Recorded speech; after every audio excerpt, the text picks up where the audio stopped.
This is WURN 1040 AM, Miami, Florida, covering the Florida Keys to the Palm Beaches. Actualidad Radio, un idioma, todos los acentos, una sola señal. Una emisora de Actualidad Media Group. El siguiente es un programa pagado. Actualidad Radio no se responsabiliza por las opiniones emitidas por el conductor y o invitados de este espacio. Actualidad Radio presenta Democracia al Día. A continuación, 30 minutos con temas importantes e informativos para nuestra comunidad.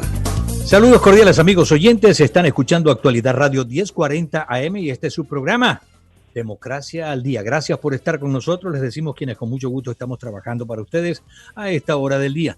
En la sala de los controles, el ingeniero Tito Silva, frente al micrófono quien les habla, Julio César Camacho. Nuestro invitado de hoy es Leopoldo Martínez Nuset. Él es miembro del Comité Nacional Demócrata y del Comité Nacional de Latino Victory. También es miembro fundador de Venezolanos con Biden. Bienvenido al programa, Leopoldo. Muchas gracias, Julio César. Un saludo a toda la audiencia de Democracia al Día y a todo el equipo de tu programa tan importante en estos tiempos. Bueno, bienvenido al programa y vamos a los temas del día de hoy. Tengo por acá 3 temas que quiero tratar contigo y a otros que surjan en el transcurso del programa. Primero que nada, la organización Latinos con Biden. Háblanos de la organización, por favor. Sí, mira, por un lado, nosotros desde el inicio de la campaña del vicepresidente Biden para las primarias, nos incorporamos al equipo de Todos con Biden, que fue el esfuerzo directo de la campaña por agrupar y construir la plataforma de líderes hispanos que respalda al vicepresidente en su aspiración. Y eso comenzó desde Iowa hasta esta semana, que ya ha quedado básicamente superado el capítulo de la primaria con la consolidación de su candidatura presuntiva como nominado del partido. Entonces, ese esfuerzo de Todos con Biden, el Consejo Latino y el equipo de estrategia latina del vicepresidente, lo hemos integrado desde el principio. Allí ejercemos como uno de los co-chairs del esfuerzo y también formamos parte del equipo de política exterior hacia América Latina del vicepresidente. Y ya en la etapa de superando la primaria y construida toda esta plataforma, justo antes de la elección primaria en Nevada, Latino Victory Project y Latino Victory Fund, en este caso, que es el PAC de Latino Victory Project, se sumó, endosó, como dicen aquí, hizo el endorsement, como dicen en inglés, de la candidatura del vicepresidente Biden. Eso fue justo unos días antes de la primaria de Nevada. Comenzamos a hacer un trabajo en los estados que venían después de Nevada, que sumó gente, digamos que está en el ecosistema del liderazgo hispano del país, más allá del partido, independientes, organizaciones de trabajo comunitario, organizaciones de apoyo al inmigrante, organizaciones que trabajan en el campo de soporte, consejo y asesoría a la pequeña empresa hispana, y fuimos armando una plataforma más amplia que trasciende al partido, como debe ser en una campaña presidencial, y también incorporando a personas que venían de los equipos latinos de los demás candidatos que se fueron retirando y expresando apoyo al vicepresidente Biden. Finalmente, o el último de los apoyos, el del senador Sanders y el de la senadora Warren. Entonces, hay que ir creando un espacio donde quienes venían trabajando en otras campañas, quienes no están en el partido, quienes son independientes, se puedan agrupar, puedan trabajar y puedan potenciar el esfuerzo de incorporar, hablar, escuchar y asumir las propuestas que son prioritarias para los latinos en todo el país. Y allí nace precisamente como un esfuerzo coordinado con la campaña de Biden, llevado a cabo desde Latino Victory Project, Latino Victory Fund, esta iniciativa de Latinos con Biden, que va a coordinar. Después vino Venezolanos con Biden. Cuéntanos un poco de este grupo. Bueno, el esfuerzo de Todos con Biden y Latinos con Biden ha entendido, Julio César, que la comunidad latina, la comunidad hispana, no es un monolito, no es homogénea. Tenemos unos temas que nos unen a todos, tenemos una identidad común, pero más allá de esos temas y de esa identidad común, de ese piso común que nos une, están también distintos grupos por origen nacional que conforman a la comunidad y que tienen intereses específicos, tienen preocupaciones especiales, tienen agendas que quieren sean tomadas en cuenta. Muchas veces tienen que ver, como en el caso de los venezolanos, con el tema de política exterior.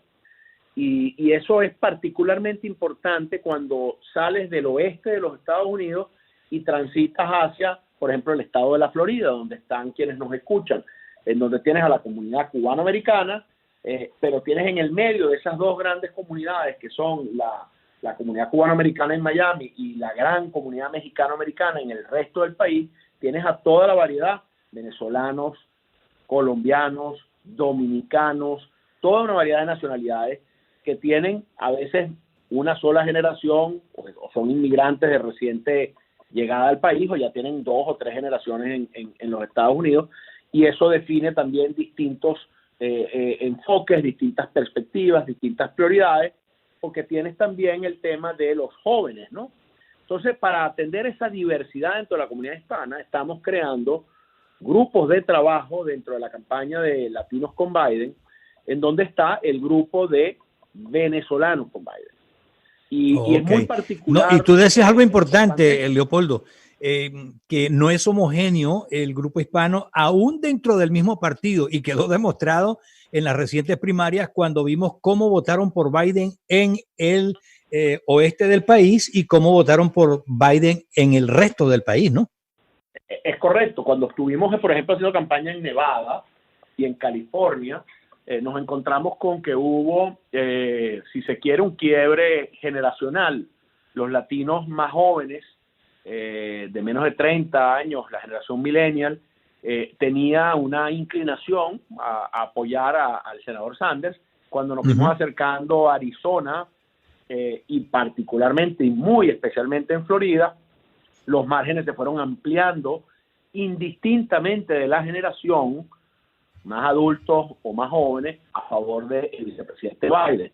Lo cual nos indica, y ese es uno de los enfoques de venezolanos con Biden, y habrán grupos que harán lo mismo con los colombianos, los dominicanos, los centroamericanos, por ejemplo, el tema de política exterior y el tema de la relación de los Estados Unidos con la América Latina y la prioridad que se le dé a esto dentro de la agenda de política exterior, comercio, relaciones internacionales de la presidencia de los Estados Unidos, es un tema de especial importancia para el latino que vive en el sureste de la Florida o en el corredor central, donde tenemos a los boricuas, que va a haber un movimiento muy potente como venezolanos con Biden, pues por supuesto va a haber un movimiento muy potente de boricuas con Biden.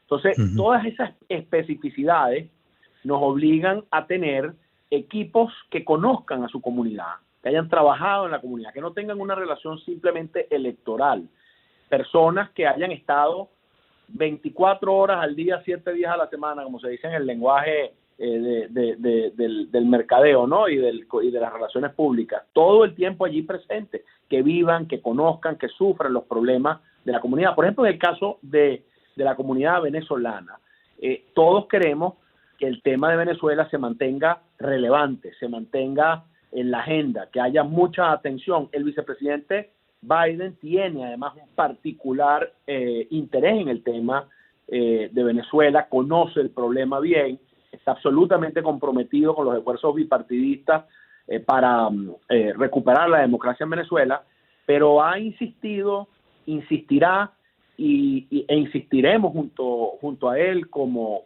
grupo en la necesidad de otorgar protección migratoria temporal a los venezolanos que se encuentran indocumentados, esperando asilo o en situación migratoria vulnerable en los Estados Unidos porque tienen una situación migratoria que puede en cualquier momento también exponerlos a quedar indocumentados o en el caso de algunos que están sometidos a procesos de deportación. Entonces queremos que ese tema, como el tema de la democracia en Venezuela, sea relevante, esté presente en la campaña y que, como tú sabes, Estados Unidos es un país muy grande, es inmenso, y a veces el candidato presidencial pues está recorriendo el noreste o el noroeste o el oeste del país o el sur del país y no ha pasado por Miami o no ha pasado por Orlando porque no le da el tiempo, y la idea es que haya un equipo no solamente de latinos, sino en este caso de venezolanos visitando la comunidad venezolana, organizándola, escuchándola y creando un nivel de atención y prioridad a los problemas que nos preocupan a los venezolanos en la campaña. Ok, ahora Leopoldo, quiero ampliar ya el tema, que nos vamos a lo que es el año electoral. Realmente se ha encontrado algo atípico esta campaña y es una pandemia que está azotando a todo el mundo y obviamente en Estados Unidos toca en el momento en que se está produciendo la campaña presidencial. ¿Qué va a pasar de ahora en adelante? ¿Se han planteado posibilidades de, primero, eliminar la convención como existe y como se conoce hasta este momento, donde van miles de personas, en donde van todos los estados representados, etcétera, etcétera, y se busca el lugar, ya se había incluso señalado el lugar donde iba a ser y todo lo demás, y la otra posibilidad de hacerlo virtualmente, en fin, ¿qué es lo que en este momento el Partido Demócrata está planteando con relación al año electoral? Primero que nada, ¿cuáles son los obstáculos y cuáles son los caminos a seguir? Lo primero, en esta introducción a tu importante y muy relevante pregunta, Julio César, es que quiero aprovechar el tiempo y el canal que me ofrece para expresarle a todos los que nos escuchan, a la gente que está contigo trabajando, no en cabina en este caso, sino me imagino algunos en la cabina y otros desde su casa, por las medidas de mitigación y confinamiento o cuarentena, que estoy, como todos los que estamos sometidos a esto, sumamente pendiente del impacto que esto está teniendo en nuestras vidas, solidario con quienes han perdido familiares. Y esa es una primera realidad que determina la conversación política en este momento. Toda campaña tiene que mostrar empatía, todo líder político tiene que mostrar empatía y ser parte de la solución del problema. Eso lo ha mostrado hasta hoy con unas características muy empáticas, con una gran capacidad de comprender el dolor de la gente, el vicepresidente Biden, que además tiene una gran experiencia en el manejo de crisis. Y el debate y la conversación y las políticas que se están proponiendo tienen mucho que ver no solo con el tema de la pandemia, sino con el tema de las consecuencias, las económicas y las sociales que va a tener la pandemia una vez que superemos esto y salgamos fortalecidos, porque estoy seguro que va a ser así. Ahora, en el plano electoral, como tú señalas, hay también cosas muy importantes que tomar en cuenta. La primera es que, por ejemplo, el mes que viene, el mes de junio, que no el mes que viene, sino dentro de 2 meses, el Partido Demócrata en Virginia, por ejemplo, que ya había realizado sus primarias y tiene que realizar su convención estadal, va a celebrar la convención del estado, del partido estadal, en forma virtual. Pero hay que hacer esa convención porque hay que investir a los delegados que asistirán a la convención nacional, y al mismo tiempo hay que tomar algunas decisiones y resoluciones de organización del partido y de postulación de los candidatos a cargos parlamentarios, al Senado y al Congreso de los Estados Unidos. Entonces, todo ese proceso tiene que adelantarse, como se está adelantando en Virginia, en otros estados, de forma virtual, a través de mecanismos digitales. Ese proceso va a ayudar a evaluar qué podemos hacer, qué aprendimos del mismo, para estar preparados ante la posibilidad de que la Convención Nacional, de ser el caso, porque así lo sugieran las autoridades sanitarias, más allá de lo que diga el gobierno nacional, lo que digan las autoridades estadales, porque la gente se tiene que trasladar eventualmente, si la convención es presencial, a Milwaukee, y por ejemplo pueden haber restricciones para viajar o dificultades para viajar, o gente que está en cuarentena, o gente que estuvo expuesta a algún contagio. No lo sabemos de aquí a la Convención Nacional. Por eso se tomó una primera decisión en el Comité Nacional del Partido, que fue la de postergar la Convención Nacional. La postergamos para el mes de agosto, no para el mes de julio, como estaba previsto. Como tú sabes, hay varios estados que tuvieron que postergar las primarias que se van a realizar en julio posiblemente era la fecha prevista para eso. Y eso quizás también tenga que modificarse, no sabemos, porque uno de esos estados, por ejemplo, es Nueva York, en donde no ha habido todavía efectivamente primarias, y es un estado de gran importancia en la configuración de la convención por el tamaño de su representación en delegados, pero también es un estado que ahorita es el epicentro de la pandemia en el mundo, ¿no? No solamente en los Estados Unidos. Y ahí está el gobernador Cuomo con una sola prioridad, que el país lo ha visto además y lo ha valorado muy positivamente, dedicado a la salud de su gente en Nueva York. Entonces no podemos perder de vista esas realidades. Y esta semana en Wisconsin hubo un episodio de gran importancia, porque allí el gobernador, que es demócrata, decidió postergar dentro del marco de lo que le permite la ley del Estado la fecha de la primaria, como lo habían hecho otros gobernadores, en el caso de Nueva York, por ejemplo, como que ya también había postergado, y otros gobernadores que no son demócratas que habían postergado primarias, en Ohio, por ejemplo, en Luisiana, que es un gobernador demócrata, se quedaron postergadas la fecha de la primaria. Entonces él quiso postergar, con lo cual cuando tú postergas la fecha de realización de la primaria, ¿verdad?, estás también corriendo, ampliando el plazo que tiene la gente para votar por correo en forma anticipada. Eso significa que colocando el evento electoral en una fecha posterior, le das a la gente la oportunidad de votar por correo. Bueno, una de las cosas que estamos insistiendo en el partido en este momento es que a nivel nacional nos vayamos preparando en todos los estados para facilitarle a la gente el derecho al voto en noviembre en la elección presidencial, ante la posibilidad de que estemos todavía sujetos a medidas de mitigación en cualquier extremo que se encuentren esas medidas, y también entendiendo las dificultades de movilización que puede tener la gente por los impactos económicos de la pandemia. Una de las cosas que está pasando, Julio César, es que la pandemia ha puesto de relieve una realidad que estaba allí, pero que no se ve hasta que hacen crisis las cosas, que son las inequidades y desigualdades en las que todavía la sociedad americana vive. Por ejemplo, el número de latinos y afroamericanos expuestos, contagiados con el virus, con el coronavirus, y las muertes lamentables de ciudadanos, que las vidas que ha cobrado esta pandemia, son mayoritariamente latinos, afroamericanos y personas de menos recursos, por una razón, entre otras. Muchos de ellos están en son trabajadores esenciales, están en la primera línea de respuesta, incluso los trabajadores del campo, que algunos son latinos indocumentados, que no tienen protección alguna. Entonces, esta realidad no sabemos cuánto tiempo va a estar con nosotros, por eso queremos habilitar hasta donde sea posible, 45 días, todo el tiempo que sea posible antes de la fecha del 3 de noviembre, el voto por correo. Y prepararnos para una campaña que va a ocurrir en el espacio digital, porque ya todas estas semanas hemos estado viendo cómo la construcción de la actividad de campaña se hace desde el espacio digital, con videoconferencias, con redes sociales.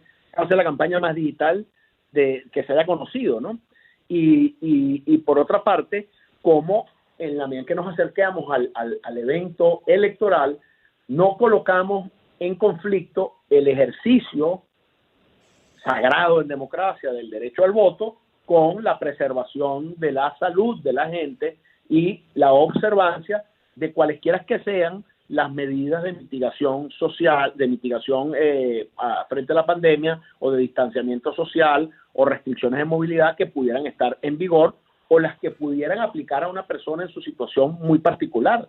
Todavía puede haber gente enferma en esos días, porque el contagio, es decir, nosotros esperamos que iremos aplanando la curva e iremos superando la crisis, el pico en el que se encuentra ahorita, pero la superación total de la crisis, la erradicación total del virus, no va a llegar, Julio César y quienes nos escuchan, lamentablemente, hasta que conozcamos la terapia, la medicación indicada para la vacuna que es necesaria para poder poner fin a este problema, claro que sí. Leopoldo, te tengo otros temas, pero vamos a hacer una breve pausa, porque fíjate lo siguiente, hay gente que tú mencionaste incluso al principio de este espacio, que Joe Biden no es primera vez que vive una crisis y la vivió siendo vicepresidente, porque muchos han olvidado lo del SARS, lo del H1N1, que fueron también otras crisis que causaron bastantes muertes también y que causaron problemas no solamente en Estados Unidos, sino en otras partes del mundo. O sea, cómo manejar el país en tiempos de crisis. Vamos a hablar de este tema al regreso de esta. Están escuchando Democracia al Día. Continuamos, amigos oyentes. Estamos hablando con Leopoldo Martínez Nucet. Él es miembro del Comité Nacional Demócrata y del Comité Nacional de Latino Victory, miembro fundador de Venezolanos con Biden.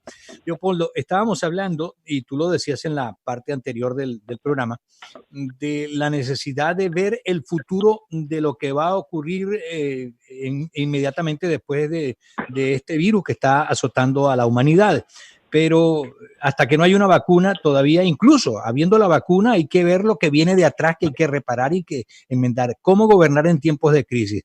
En el caso de Joe Biden, te decía que él, siendo vicepresidente con Barack Obama, él tuvo, conjuntamente con el presidente de entonces, que asumir responsabilidades ante epidemias fuertes, la del SARS, la de H1N1. No sé qué me tienes que decir al respecto y de lo que justamente está pasando. El vicepresidente Biden ya de hecho ha esbozado algunas ideas. ¿Qué opinas de esto? Así es, Julio César. Mira, yo creo que hay tres experiencias en el acervo político del vicepresidente Biden que subrayan la relevancia de su liderazgo y la necesidad de su liderazgo en este momento. Lo primero es su empatía. Biden es un hombre empático, a diferencia de Trump, que es un hombre que piensa en sí mismo. Para él, el problema no es lo que está pasando y lo que está viviendo la gente, sino el problema es el mismo, su popularidad, su poder. Para Biden, cada vez que uno lo escucha hablando, el problema es la gente, el problema es el sufrimiento de la gente, el dolor por el que está pasando la gente. Eso marca una gran diferencia, porque allí tienes un primer rasgo que es el tipo de líder. Segundo, la humildad.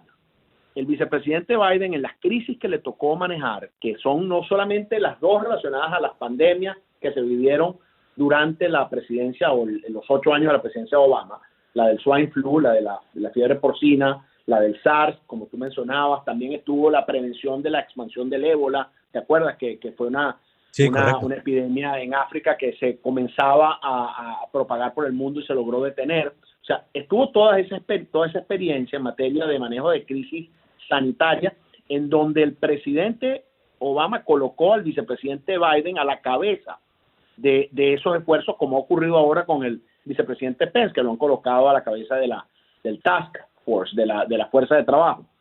Y el desempeño del vicepresidente Biden en ese caso demostraba una de sus características y atributos frente a este tipo de situaciones, que es escuchar a los expertos, escuchar a la ciencia, tener la humildad de entender que el buen líder político es el que es capaz de rodearse de la gente que sabe, escucharla y trabajar con ella, y luego coordinar hacia lo interno del país con los gobernadores de estado y los alcaldes de manera apartidista, sin distingos políticos, y coordinar hacia afuera del país, porque esto es una pandemia, como tú señalabas, global.